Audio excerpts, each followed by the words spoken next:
falta de saúde, estresse, perder dinheiro, roubo, cassino, agressividade. Para mim, investir não tem a ver com isso. Investir tem a ver com essas coisas boas, tá? Só que investir, gente, é uma ferramenta muito poderosa. É quase como uma arma, né? Ela pode usar para proteger as pessoas, para matar outras. É como uma faca, né? Você pode usar para passar manteiga, para matar alguém. Investir, você pode usar para te fazer crescer ou pode ser utilizado para te fazer cair, quebrar, se ferrar, perder dinheiro, perder família, perder tudo, tá?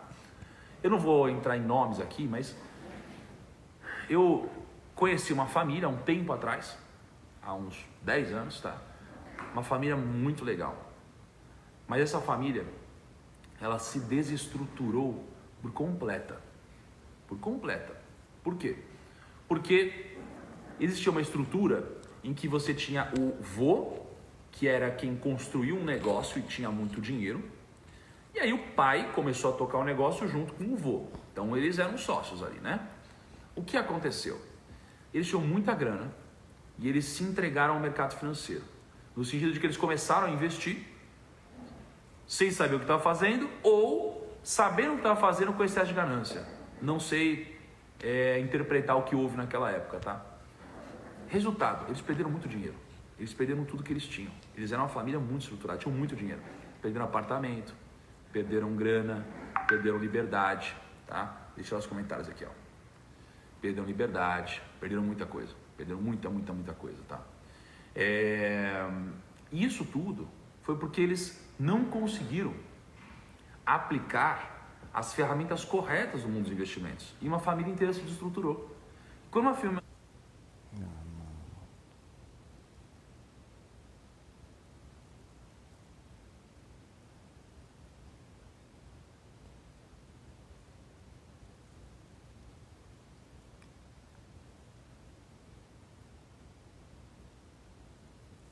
uma família se desestrutura, você tem vários resquícios na sua vida. Então a empresa foi afetada, porque a família triste, a família magoada, a família depressiva, o pai e o vô brigando, todo mundo brigando, cara, cai nos funcionários. Então começaram a perder funcionário, a empresa começou a ser ineficiente, começou a acontecer isso. Por outro lado, dentro de casa, o jantar já não era mais o mesmo, tinha briga, tinha mágoas, rancor.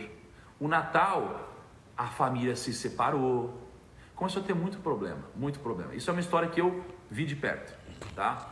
E isso daqui machucou muitas pessoas. Por outro lado, eu já vi outra história também, que eu também vi de perto.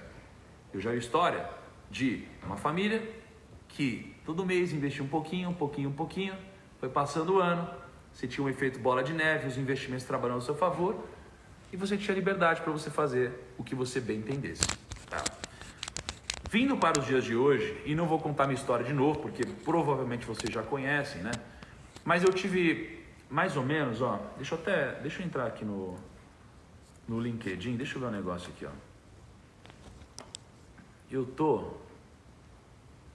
Caramba, quer ver o negócio? Eu tô sobre experiência, aqui, ó. Eu tô no mercado financeiro investindo desde 2008 para 2009, tá? Então eu tenho aqui de 11 a 12 anos de mercado financeiro, eu fui aprendendo muita coisa. Quando a gente está nessa busca de aprendizado, a gente geralmente quer ficar rico. As pessoas começam a investir, geralmente querem ficar ricos. Eu tendo a ajudar as pessoas, a orientá-los de que não invista para ficar rico. Não é por isso, porque geralmente que te leva à ganância e te faz perder dinheiro igual eu perdi, tá? E nem todos têm o discernimento de aprender com um erro dessa magnitude. Às vezes a gente simplesmente desiste, tá? Eu tive o privilégio de conseguir aprender com isso. E com o passar do tempo, nesses quase 12 anos, eu comecei a perceber que investir corretamente tem a ver com duas coisas. Duas coisas. Tem a ver com o filtro externo que você tem e o filtro interno que você tem, tá? O que é o filtro externo e o que é o filtro interno? O filtro externo é o que geralmente a gente encontra hoje na internet, é o que a gente encontra em cursos, é o que a gente encontra em notícias, é o que a gente encontra na maioria das lives por aí, é o que a gente consegue tangibilizar como indicadores financeiros, né? Então, por exemplo, eu vou olhar para uma empresa. Aí eu olho para essa empresa e eu vejo, essa empresa tem um lucro de tal, tem um EBITDA de tal, tem um endividamento não sei o que lá, tem um preço sobre lucro de não sei o que lá, negocia tantas vezes por dia, está numa tendência de alta, está numa tendência de baixa, tem uma resistência, tem uma gestão não sei como, a governança corporativa, os acionistas estão comprando ações da empresa, estão vendendo ações da própria empresa. Isso daqui tudo é o externo. Aí eu vou olhar para uma renda fixa. Poxa, a renda fixa, você tem que olhar para a liquidez dela, para o rating desses ativos, para a rentabilidade do risco, né? Aí você vai olhar para fundos imobiliários. Poxa, esses fundos imobiliários são fundos imobiliários de lajes corporativas. Só que hoje as empresas estão entregando escritórios em lajes corporativas, estão focando em se mudar, home office está bombando. Isso tudo é externo. Tudo isso aqui é externo, gente. Tá? E a gente precisa disso para investir bem. Mas isso daqui não é suficiente para que você invista bem. Por quê? Vou te mostrar um exemplo aqui. Eu vou compartilhar alguns slides que eu tenho uma palestra que eu montei que é a do meu milhão, né? Então eu ministro essa palestra ao redor do Brasil. Criei uma palestra nova chamada A Arca, que eu ministrei na Expert e é uma palestra nova que eu tenho. Eu vou mostrar alguns slides aqui que acho que vão ajudar vocês a entenderem o que eu quero passar. Então olha só. Peraí. Tem um slide aqui. Cadê ele aqui? Aqui, ó. Olha isso aqui, ó. Esse slide aqui é muito importante para eu provar para vocês que não adianta você ter todo o conhecimento técnico do mundo que você não vai conseguir investir bem. Por quê? Porque esse daqui é Isaac Newton, né? Isaac Newton é um cara muito inteligente, você já conhece. E aqui a gente está em 1719. 1719, o Isaac Newton comprou nesse ponto aqui ações da South Sea Company. Comprou ações aqui. E aí, nesse ponto, as ações tinham subido de 200 para 400, mais ou menos. Ó. Ele ganhou muito dinheiro aqui, certo? Ele ganhou dinheiro. Então ele comprou e vendeu, ficou feliz. Show, é o que teoricamente aconteceria. Só que depois disso, as ações continuam subindo de 400 para 600 quase. E os amigos de Newton compraram as ações e ficaram ricos, porque as ações não pararam de subir. Até que chegou aqui as ações a quase 800, e o Newton pensou assim, como que pode ter gente mais burra que eu, ou gente menos inteligente que eu, ficando muito mais rica que eu? Eu não admito isso. E as ações estavam subindo e subiram muito. Só que nesse momento o Newton não comprou quanto ele tinha comprado aqui embaixo. Ele comprou muito mais, porque ele queria ficar muito rico aqui. As ações subiram, ele ficou feliz por um período. Depois as ações caíram, tudo isso de novo. E aqui ele quebrou, sacou? Em 1720 para 1721, Isaac Newton quebrou. E aí ele criou essa famosa frase: eu consigo calcular o movimento dos corpos celestiais, mas não a loucura das pessoas. Então, por que eu mostrei isso para vocês? Porque Isaac Newton é, sem sombra de dúvidas, uma das pessoas mais inteligentes da história. Ele foi comprovadamente, Ele foi comprovadamente uma das pessoas mais inteligentes de todas, ó. As 10 pessoas mais inteligentes da história. Olha que interessante. Você tem aqui, ó, Leonardo da Vinci, Nicolau Copérnico, Isaac Newton, Galileu Galilei, Nikola Tesla, William Shakespeare, Voltaire. Você tem aqui essa galera. O QI deles era muito alto. E esse cara foi se aventurar no mundo dos investimentos. E aí você pensa, se esse cara perdeu dinheiro, como que eu vou ganhar dinheiro no mundo dos investimentos? Esse cara é muito inteligente. E de fato, eu me questionei isso por muito tempo. Até eu entender que você precisa de duas coisas para investir. Você precisa disso, que é o daqui para fora, e você precisa do daqui para dentro. E o daqui para dentro é o quê? São os princípios que você não pode ferir. São as suas emoções. É quando você olha um homem, que ele é incrível nos negócios. Ele vai lá, monta um negócio gigantesco, gerencia as emoções de 100 mil funcionários. Deixa eu liberar os comentários um pouquinho. Então ele gerencia 100 mil funcionários, gente. E faz um trabalho exemplar. Ele ganha muito dinheiro. Ele consegue massagear o ego de presidentes ao redor do mundo. Ele consegue lidar com a política no Brasil. Ele consegue lidar com todo mundo ao seu redor. Todo mundo, o cara é incrível, negocia como ninguém, é mais inteligente que qualquer um, controla suas emoções, não se estressa quando tem que se estressar. O cara faz tudo. Aí o cara vai, se envolve com uma menina que claramente quer abusar dele. Ele vai lá e cai nesse golpe. Ele cai no golpe. Ou você pega uma mulher que ela é incrível, gerencia negócios, CEO de empresa, uma pessoa absurdamente outlier, ela vai e gerencia as emoções como ninguém no escritório, chega em casa e desaba porque tem um marido idiota. Por que isso acontece, gente? Por quê? Porque as emoções, no final das contas, se elas forem descontroladas, elas vão acabar contigo. Vão acabar contigo, entendeu? Vão acabar contigo. E quando a gente está falando de emoções, e quando a gente está falando dessa parte interna, né? Porque a externa são os indicadores, a parte interna, elas são uma mistura de emoções com os princípios que são as regras do jogo. Tá? Então, pensa nisso, ó. Indicadores e análise técnica, e aqui dentro, emoções, que são vieses, e princípios de vida que não podem ser feridos. Para você investir bem, você precisa dessas coisas. Durante muito tempo, eu só falei sobre os indicadores técnicos. E aí o mercado evoluiu. E agora que o mercado evoluiu, e todo mundo já... Porque é fácil você falar de indicador técnico. Por que é fácil? Porque você vai lá e fala, PL, o que é PL? PL é o preço sobre lucro, não sei o que lá. Tem uma planilha que calcula para você, tem um site que calcula para você. Então já tem tudo pronto, todo mundo começou a falar sobre isso. Mas pouca gente ainda fala sobre os princípios, as emoções, nos investimentos da forma correta. Tá? Então você precisa respeitar esse tipo de coisa. E eu acabei de provar para você que se Isaac Newton perdeu, por que a gente vai perder? Bom, por causa de uma coisa, porque a gente vai controlar as emoções. É por isso, tá? Sobre os comentários, gente, é o seguinte, ó. Eu já estou nessa há bastante tempo, eu entendo o momento que para mim faz sentido eu colocar os comentários e tirar os comentários. É uma estratégia que eu preciso utilizar para manter vocês engajados, para vocês absorverem mais conteúdo, tá bom? Então, quando está com o comentário aberto, é estratégico. Quando eu fecho, é estratégico. É para que a gente tenha uma absorção melhor do conteúdo, tá bom?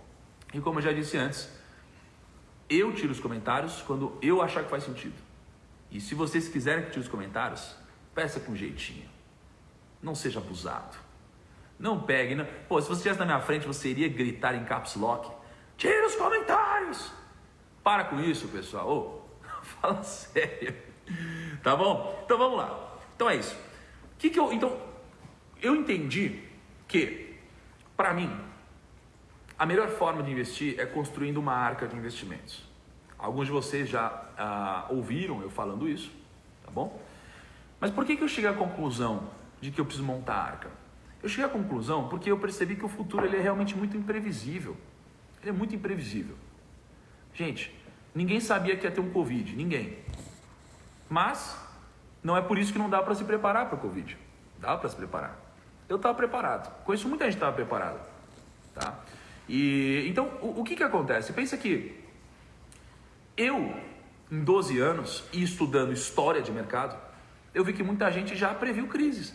Mas muita gente, muita. Prever crise é impossível? Não é impossível. Pelo contrário, é até factível. Tem muitas pessoas que conseguem prever crises. Pô, mas se você consegue prever crise, então, para que eu vou pensar em investir do jeito que você está dizendo? Bom, por causa de um único motivo. Porque as pessoas que preveem crises, elas não necessariamente acertam o timing da crise.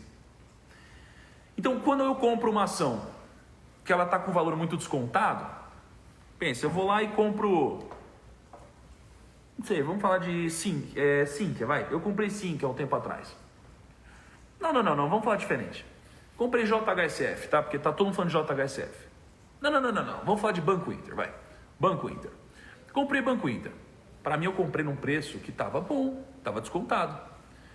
Só que se ninguém mais achar que o preço está bom, o preço não sobe. Concorda? Porque se eu pegar e falar assim, gente, esse copo aqui vale R$100.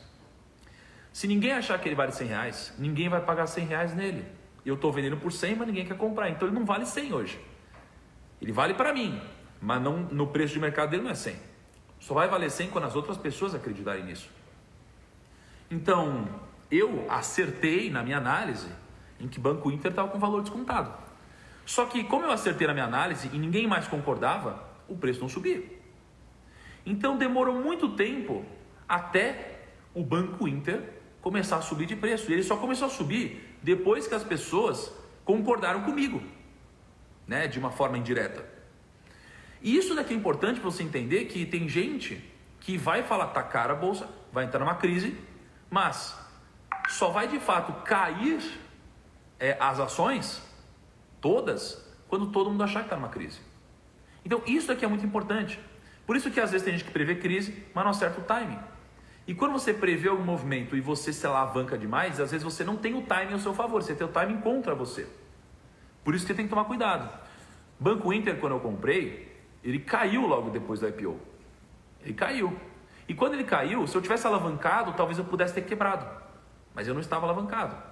E por isso eu tive o timing ao meu favor. Eu pude esperar e ganhei dinheiro. Então isso é muito importante. Isso é muito importante. Tá? Então vamos lá. Eu estava um dia gravando um podcast, estava todo o nosso time. Eu estava com o time e a gente estava muito falando de Magazine Luiza. Magazine Luiza, tá? Magazine Luiza é uma empresa grande no Brasil hoje. Ela bomba, tá bombando, tá crescendo pra caramba, né? Deixa eu mostrar para vocês o gráfico dela. Olha que interessante, ó. Magazine Luiza. Ela... Caraca, cadê o gráfico aqui? A Magazine Luiza, ela subiu de poucos centavos. Aqui, ó. Aqui, ó. Ela subiu de poucos centavos. Deixa eu ver os comentários aqui, ó. Ela subiu de poucos centavos aqui, ó. Na casa de 2015. Tipo assim, 30 e poucos centavos, tal, se eu não me engano. Para quase R$90 aqui. Gente, faz uma conta, é muita grana. Entendeu? Então isso é que aconteceu. Então todo mundo quer acertar a próxima Emiglu. Todo mundo quer acertar a próxima Emiglu. E aí, como todo mundo quer acertar a próxima Emiglu, todo mundo fica discutindo. Ai meu Deus, essa ação aqui, será que é a próxima Emiglu? Não sei o que lá. A gente estava discutindo isso no podcast. E aí a gente trouxe uma pessoa super respeitada no mercado, que eu gosto muito, que é o Florian Bartunek. O Florian Bartunek disse assim: Thiago, você não precisa acertar a próxima Emiglu. Você não precisa. Eu falei, caraca, faz sentido, eu não preciso acertar a próxima Emiglu. Ele falou assim: o que você precisa é construir a sua arca de investimentos. Eu falei, como eu construo a minha arca? Aí ele falou assim: pensa na história de Noé, né? É aquela arca. Então deixa eu trazer para vocês um pouco disso. Na história de Noé, ia ter um grande dilúvio que ia destruir todo o planeta aqui e alguns seres vivos iriam sobreviver, né? Porque o mundo ia ser destruído porque os seres humanos eram muito malvadões e aí ia ter um super dilúvio. E aí Deus avisou Noé num sonho e falou: Noé, se prepara, né? E aí ele montou uma arca e essa arca estava preparada para quando viesse esse grande dilúvio que durou vários dias, não sei se foram 40 dias, sei lá, mas durou vários dias. Ele tinha uma arca construída e ele estava preparado, e a arca ia ali ao longo do dilúvio, sobrevivendo, e ele continuou vivo. Então, qual que é o ponto? O ponto é: construa a sua arca nos investimentos, para quando tiver os dilúvios, que são as crises, você possa sobreviver. E aí eu falei assim: pô, Florian, mas eu já tenho a minha arca construída, porque eu invisto, né, naquelas caixinhas que vocês já conhecem. Ele falou: sim, você tem a arca construída, mas você nunca pode deixar de reformar a sua arca.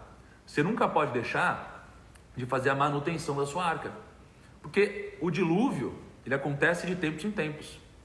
E se você tiver uma arca mais ou menos, ela vai afundar quando tiver um dilúvio. E se ela afundar, ela vai estar submersa, vai continuar sendo uma arca, mas vai estar submersa. E vai ser muito difícil você resgatar ela das profundezas. Eu falei, caraca. E eu achei isso muito legal. Por quê? Olha que interessante. Quando Noé construiu a arca dele, todo mundo chamou Noé de louco. Todo mundo chamou Noé de louco. Então, quando a gente está construindo a nossa arca, todo mundo chama a gente de louco. Todo mundo fica assim, ó, não, mas tá louco, por que você está fazendo isso? Não, bota tudo aqui, aqui vai render mais, não, bota tudo aqui, não sei o que lá. Todo mundo chama de louco. E quando tem o dilúvio, esses loucos nem estão aqui mais para falarem que você é maluco. Porque só você sobreviveu. Só os que tinham, de fato, bases sólidas, fundações sólidas, conseguiram sobreviver.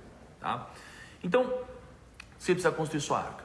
Como que eu construo a arca? Tá? De uma forma mais objetiva. Eu construo minha arca assim. Eu tenho minha carteira de investimentos, eu divido ela em 4 partes. Você não precisa dividir em 4 partes. Você não precisa escolher essas caixinhas. Você vai escolher as caixinhas que você quiser. A regra é, você não pode ter mais de 30% em cada uma delas, como regra. E você não pode colocar todos os seus ovos na mesma cesta. E você precisa rebalancear o seu portfólio. Então, eu tenho o primeiro caixa. Por que caixa? Porque isso daqui é uma parcela que eu tenho em renda fixa. Mesmo a renda fixa rendendo pouquíssimo hoje, rendendo 2%, ela me dá segurança, ela me dá oportunidade, me permite ser o vendedor de lenço. Tá? Isso daqui vai me dar, gente, liberdade. Liberdade, tá? Eu tenho uma parcela em real estate, que seria um mercado imobiliário. Tem um E aqui na frente. Em time, vamos adicionar um E aqui, tá? Então, mercado imobiliário. Por quê? Porque as terras são escassas, gente. Desde a antiguidade, olha só, desde a antiguidade, como que eles mensuravam as pessoas mais ricas da história? Quem tinha terras, não é? Quem tinha terras. Então, você tinha os grandes imperadores, você tinha aquelas pessoas que conquistavam outras cidades. O que era poder? Terra. Quanto mais terra, mais poder. Quanto mais terra, mais poder. Tinham os soberanos e os vassalos, né? Quanto mais terra, mais poder. É assim naquela época. E até hoje, a terra ela tem um pouco disso dentro da nossa cabeça, é o que é uma herança que a gente carrega de quão valioso é você ter terras. Por que é valioso? Porque é como o ouro, de certa forma. Não dá para fazer mais terra, não dá. A terra é escassa. Não para de nascer gente, não para de nascer ser humano. E eu vou ter filhos, meus filhos vão ter filhos, e assim por diante. E as terras continuam as mesmas. Então, a mesma quantidade de terra para mais pessoas. E quanto mais pessoas tem, o preço sobe, porque você começa a ter mais dinheiro em circulação. Qual que é o risco do mundo estar imprimindo muito dinheiro? O risco é, cara, você tem muito mais dinheiro em circulação, mesmo os ativos de ouro, por exemplo. O preço sobe, né, do ouro, porque tem mais dinheiro em circulação. Então, isso aqui gera inflação, gera um monte de coisa, tem mais dinheiro em circulação, né? Então, terras, acontece isso. Depois disso, o que eu tenho aqui? Eu tenho negócios. Por que negócios? Porque se você for puxar a lista da Forbes, as pessoas mais ricas da Forbes, elas têm negócios, ou são herdeiras de negócios. Os negócios, eles te dão lucro, enquanto você está fazendo outras coisas. Então você tem os negócios e você tem os negócios internacionais. Você precisa ter uma parte em dólar também, tá? Pensa comigo, ó. Você, uma vez eu fiz um vídeo, tá, com um amigo, a gente foi para os Estados Unidos, a gente foi para o Texas. A gente estava no carro, estava no piloto, e aí a gente estava conversando sobre investimentos. Eu falei, pô, sabe o que é legal? Eu vou voltar dessa viagem com mais dinheiro do que eu vim. Aí ele falou, como? Eu falei, meu dinheiro está investido, fiz uma conta aqui do quanto eu estou gastando, o que vai render meu dinheiro vai ser maior do que o quanto eu estou gastando aqui. Ele falou, nossa, que legal. Que legal. E o mais interessante é que enquanto você está fazendo outras coisas, se você tem negócios, você tem uma equipe trabalhando por ti. E se você tem negócios na Bolsa de Valores, você tem ações, cara, você tem uma estrutura absurda de gente muito competente, dando sangue e ralando para que o negócio tenha lucro. Agora, claro, tem gente também incompetente trabalhando. Então o ponto é, você precisa escolher bons negócios. Porra, eu quero gente ferrada trabalhando para mim, não quero gente ruim, gente lixo, gente fraca. Eu quero gente top, eu quero gente que estudou, eu quero gente que tem resultado. E eu quero gente que vai ganhar dinheiro, não quero gente mal paga não, eu quero gente que vai ganhar dinheiro, pô. Não quero um CEO que é mal pago, eu quero um CEO que é bem pago, mas que apresenta resultado. Então eu quero ter negócios na minha carteira. Então eu pego e monto a minha arca de investimentos. Quando que eu monto a minha arca? Quando eu tenho, no meu caso, essas 4 classes de ativos diversificadas. O Ray Dalio falou o seguinte, ele foi no Expert, ele falou, olha, antes de você especular, antes de você fazer grandes apostas, primeiro diversifique seu capital. Então, primeira mensagem para vocês, está montando sua carteira de investimentos? Primeiro monte seu fundo de emergência, que é 12 vezes do seu custo mensal, então anota aí, 12 vezes do quanto você gasta por mês, investidos num Tesouro Selic ou num fundo de renda fixa. Tá? Eu gasto por mês 3 mil reais. 3 mil reais vezes 12 vai dar 36 mil reais. Então você tem 36 mil reais guardados numa aplicação que você pode resgatar a qualquer momento. Não dá para você construir a arca ainda. Não dá. Você não vai construir a arca ainda. Primeiro é isso. Passou por isso? Começa a construir a arca. Então imagina que cada aporte que você faz, Cada dinheirinho que entra na sua conta é você ali, ó, dando uma martelada na sua arca. Você vai construindo pedacinho por pedacinho. Coloquei um pouquinho aqui em negócios, coloquei um pouquinho em fundo imobiliário, coloquei um pouquinho em renda fixa, coloquei um pouquinho em negócios no exterior. Por que no exterior? Ó, parte de tudo que eu tenho aqui é em dólar. Eu tô aqui gravando de um iPhone, né, de um celular, é em dólar. Tenho aqui um computador, é em dólar. Tudo é dolarizado, gente. Dólar é moeda forte. Se você tem real, você só compra no Brasil. Se você tem dólar, você compra no mundo. Então o dólar é uma moeda global, entende? Faz sentido ter criptomoedas na carteira? Eu gosto de ter 1% da minha carteira em criptomoedas, mas aí é uma coisa minha, tá? Porque eu acredito que o dólar é a moeda do presente. E eu acho que as criptomoedas são a moeda do futuro.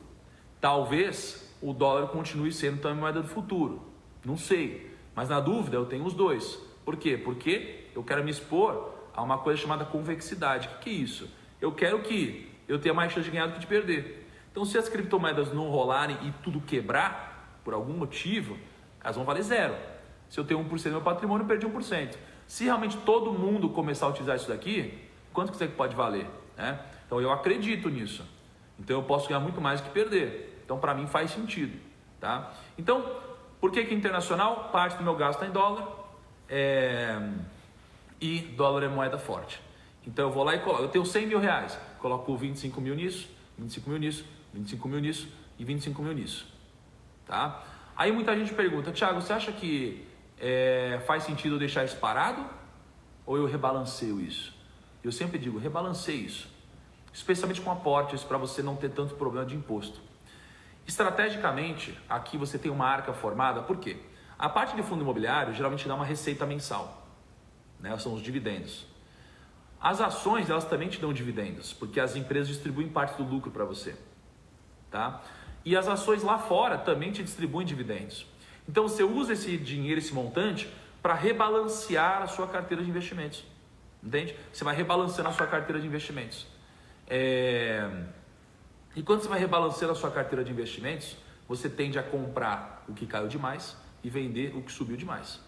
Então, por exemplo, você tem gente que investe em IVVB11. IVVB11 é um índice que te ajuda a se expor às 500 maiores empresas dos Estados Unidos no Brasil com R$1.000.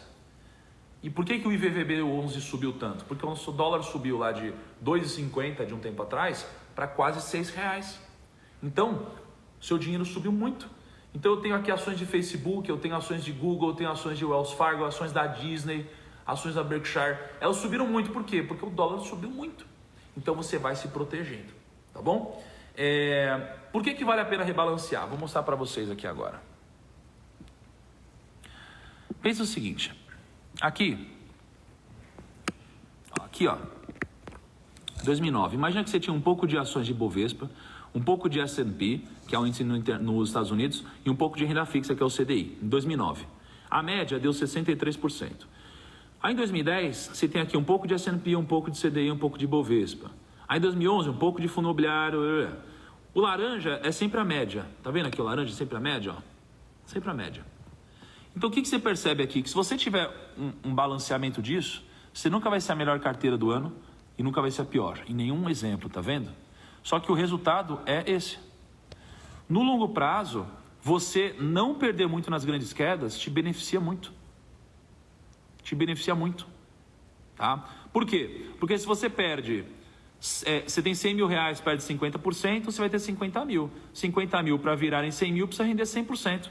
É muito mais difícil. Ó, aqui é um exemplo, aqui é o Ibovespa, tá? O Ibovespa nos últimos 12 meses, até essa queda aqui, que foi a queda mais parruda, que a bolsa bateu 63 mil pontos, o Ibovespa estava caindo 37%, tá? 37%. A bolsa bateu 116 mil pontos, aí caiu para 63 mil pontos. Queda gigante. Essa daqui é a minha carteira nesse momento da crise. Nesse momento da crise, que a bolsa caiu 37%, eu caí 8%.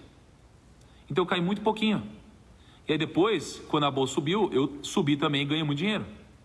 Então, quando você tem uma arca construída, quando tem um dilúvio, você passa por ele da melhor forma. Você perde um pouquinho? Você perde, porque todo mundo perde. O mercado ele perde valor, né? Tem gente que ganhou? Tem, claro que tem. Mas da minha estratégia, você perde muito pouco valor, porque algum valor foi destruído na crise, né? Só que aí depois disso, como a crise é cíclica, isso daqui volta. E quando volta e você tem a sua arca construída, você está preparado para ganhar dinheiro. Entendeu? Então isso daqui é o que você tem que focar.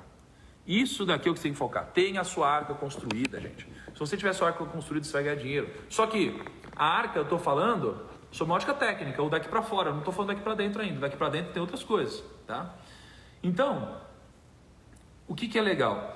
Muita gente pensa assim, legal, Thiago, vale a pena, faz sentido, mas será que é o momento de comprar ações? Será que é o momento de comprar bolsa de valores? Será que é o momento de colocar o dinheiro aqui? Estou com medo, nunca investi antes, não sei analisar e tal. Vamos lá. Ô neném, tá aqui. Qual que é o negócio? Eu vou mostrar algumas informações para vocês. Algumas informações que podem ajudar vocês na decisão, tá? Porque eu não quero tomar decisão por vocês. Eu acho que uma pergunta errada é: Thiago, o que eu faço com o meu dinheiro agora? Eu não acho que essa é uma pergunta boa, tá? Porque eu não quero dar o fruto para vocês, eu quero dar a semente, eu quero que vocês tenham um discernimento, compreensão para vocês tomarem as decisões. Então eu vou passar algumas informações para que vocês tenham a semente e possam tomar a decisão, tá bom? Mas antes disso, só tirar só dar um conselho para as pessoas que têm medo de investir. Você geralmente tem medo por dois motivos: porque você não conhece ou porque você nunca fez na vida, tá? Por exemplo, você estuda tudo de como dirigir um carro. E aí você vai pegar o carro e você fica ansioso. Quando você era pequenininho, você ficava pensando: como que eu beijo uma menina, como que eu beijo um garoto? Você ia lá, ficava pensando, conversava com amigas, com amigos. Chegou na hora, você ficava nervoso, ficava com medo. Tudo, você vai ficar com medo. Sempre, porque você não fez ainda. Como você vai tirar o medo aqui? Duas formas: estudando, adquirindo conhecimento e fazendo na prática. O problema é que as pessoas ficam com medo de perder dinheiro. E o problema de perder dinheiro não é o problema real. O problema é perder mais dinheiro do que você pode. Então, se você tem 100 mil reais, você não precisa começar investindo 100 mil reais. Investe R$1.000. Se você for investir R$1.000 e perder 10%, você vai perder 100 reais. Não é nada para esse patrimônio. Se você perder 1%, você vai perder 10 reais. Se você perder 100%, você vai perder R$1.000. Foi o custo do aprendizado. Se você perder 100%, você fez uma bela cagada. Bela cagada, gigante. Não é para perder isso. Não quando você segue o que eu estou te passando. Diferente do que foi comigo quando eu comecei, que foi um completo ignorante, idiota, e me aventurei sem saber nada. E perdi, foi idiota. Não quero que você faça isso, tá? Então, como que você perde o medo? Começa com um pezinho só. Quando você tem, bota um pezinho só. Leve, não vai mudar nada na sua vida. A não ser que você vai aprender mais. E paralelamente você estuda para ganhar confiança e pôr o excedente do seu dinheiro também, tá? Então, bolsa tá cara? Uma pergunta que as pessoas fazem. Bolsa tá cara? Vamos lá. Esse gráfico aqui é um gráfico importante. Deixa eu tirar esse apoio aqui, peraí.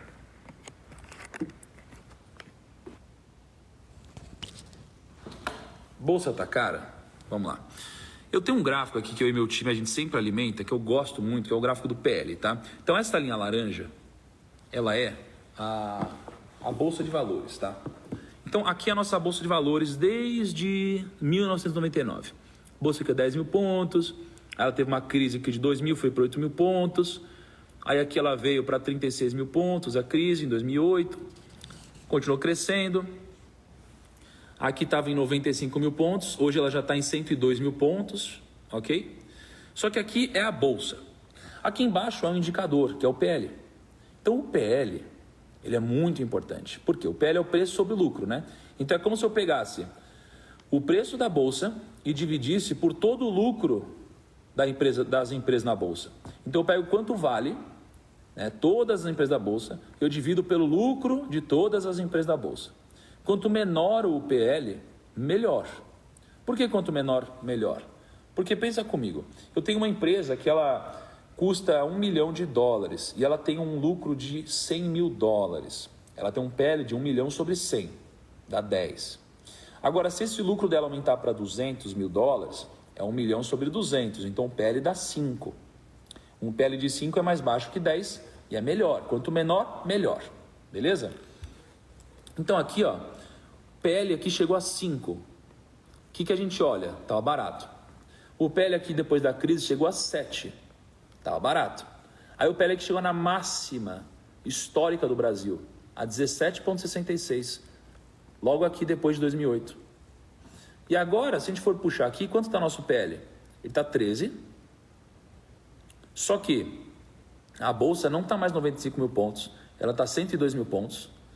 E o PL, ele vai contabilizar o resultado que vai sair do segundo trimestre das empresas. Então o PL deve subir mais para quase 17. Então, o que a gente vê aqui? Que em real, a Bolsa que está em real, está com um PL próximo da máxima histórica no Brasil. Se a gente for olhar sobre a ótica em real, parece que está caro.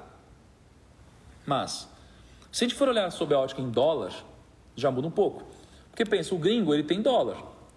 Então, como o gringo tem dinheiro em dólar, o gringo ele pensa assim, bom, se o dólar estava em 2,50, agora estava indo 5, para ele ficou 50% mais barato comprar alguma coisa aqui. Então a gente tem que olhar para a nossa bolsa também em dólar, porque é a ótica do gringo sobre a nossa bolsa.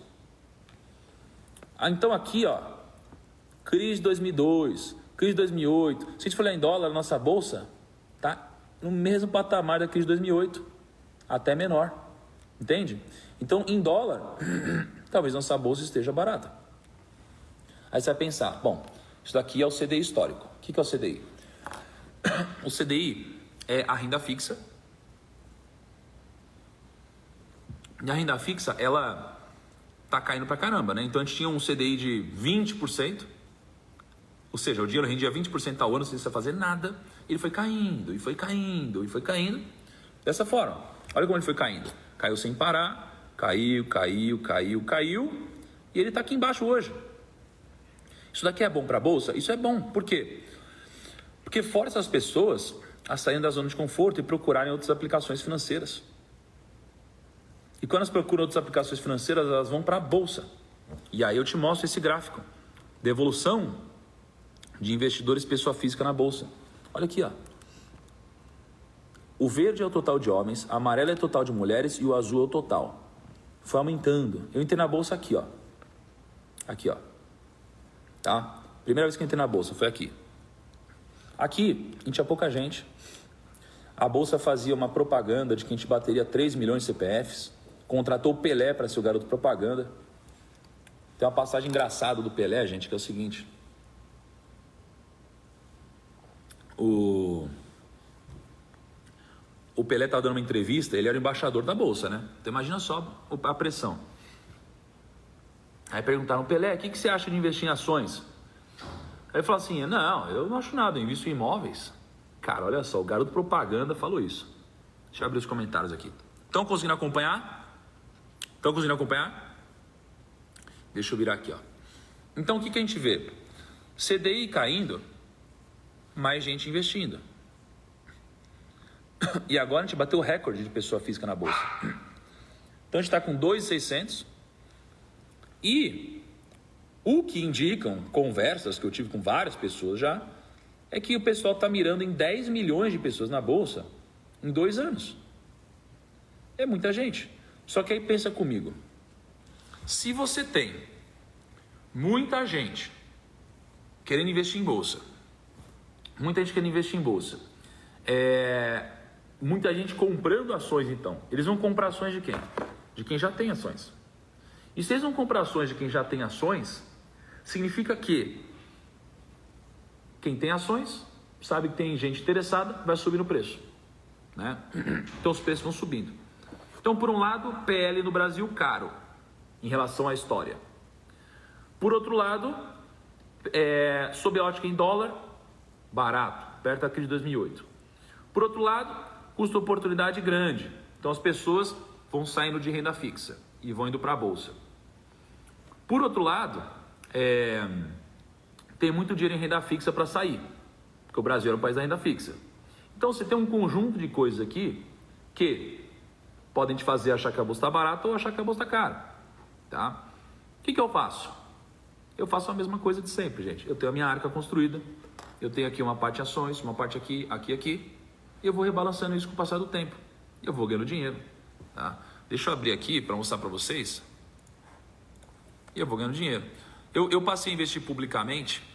Ó, e aliás, para as mulheres, eu tô vendo as mulheres falando, cadê a mulherada e tal? Cara, tá aumentando muito o número de mulheres na bolsa, tá? Proporcionalmente, tá começando a ter mais mulher do que homem. No absoluto tem muito mais homem, mas proporcionalmente está tendo mais mulher do que homem entrando, tá? Então, muito legal. Quem já investe em ações aí? Em ações ou fundo imobiliário? Me comenta aí para eu saber, gente. Vamos ver. Vamos ver. Ó, olha que interessante aqui, ó. Ó, eu comecei a investir publicamente o meu dinheiro aqui, ó, foi 7/2 de 2018, não, 6/2 aqui de 2018, tá? Então faz 19, 20, faz 2 anos e meio, né, mais ou menos. E aí desde então, olha que interessante. Minha carteira rendeu 180%, CDI 13%, Ibovespa 19%. Por que isso daqui? Porque eu tenho a arca construída. E olha a poupança, gente, a inflação, ó. Porque eu tenho a arca construída, sacou? Então isso daqui é o que importa. Tem a sua arca construída, tá? E só que qual que é o ponto? Eu tô vendo aqui que acho que não vai dar tempo de eu falar hoje, né? Acho que a gente vai prolongar muito aqui. Porque eu queria falar com vocês sobre os indicadores, o que você olha em cada parte da sua arca. Quando você vai olhar para as ações, o que você olha em ações, o que você olha em renda fixa, o que você olha em fundo imobiliário, o que você olha em investimento internacional, tá? E aí depois eu preciso entrar na parte interna, que é o que de fato fez Isaac Newton perder dinheiro, e é o que a gente não pode vacilar, tá? Aliás, se você tiver só a parte interna, eu acho que você já vai ter muito resultado a longo prazo, tá? Se você juntar as duas, acho que você tem mais resultado. Então, olha só, só rapidinho, ó, tem viés, eu preciso passar dos viés para vocês, que isso daqui ajuda a gente a ganhar dinheiro, tá? Tem os vieses, você tem os princípios aqui importantes, né? Você tem a ganância, você tem muita coisa, preguiça, tolice, conselheiros, tem muita coisa, mas enfim, eu não vou passar isso aqui hoje para vocês, acho que vai ficar muito grande talvez. Hoje, pô, quase 2 horas de live aqui, acho que pudemos entregar bastante. Acho que próximo domingo é uma data legal, mesmo esquema, só quem está aqui, quem está disposto, acho bacana, tá bom? E enfim, gostei bastante da experiência hoje. O que vocês acharam aqui antes de a gente fechar? Vocês curtiram a dinâmica hoje? Passamos bastante coisa, né? Passamos bastante coisa, né? Ó, vem cá, vocês curtiram? Legal, muito bom. O Kaique, o que a gente vai fazer hoje, hein? Vamos sortear o que hoje, Kaique? Vai ser de novo isso aqui? Esse super kit do primo? Kaique, você é fogo, hein, mano? O Kaique, ele fala assim, ó, sábado e domingo a gente tem que sortear o Primo Box. Por quê? Porque é quando tem menos gente. E é para prestigiar a galera de novo. Então agradeçam aí, Kaique, curtindo muito. E Kaique tá falando aqui também para quando a gente abrir uma mentoria, para também sortear a mentoria aqui para algum de vocês, tá? Aliás, tô pensando em quem sabe a gente faz a nossa última mentoria da história aqui, porque a gente tem um projeto que a gente vai lançar, não sei se vai dar tempo de lançar. E se a gente não for lançar esse projeto a tempo, talvez a gente abra uma última mentoria, a última mentoria da história do primo aqui. Quem sabe, vamos pensar. Se eu for abrir uma próxima mentoria, eu aviso vocês nos próximos dias, tá bom? Foi bem legal a última mentoria. A gente trouxe mais de 30 convidados, muitos bilionários, muita gente. Foi bem legal mesmo. Se a gente for abrir, eu aviso vocês, tá? Vamos ver, depende de alguns projetos aqui. Aí eu aviso, beleza? Pessoal, tamo junto, vou postar a frase do dia. E para participar do sorteio do Primo Box, você já sabe.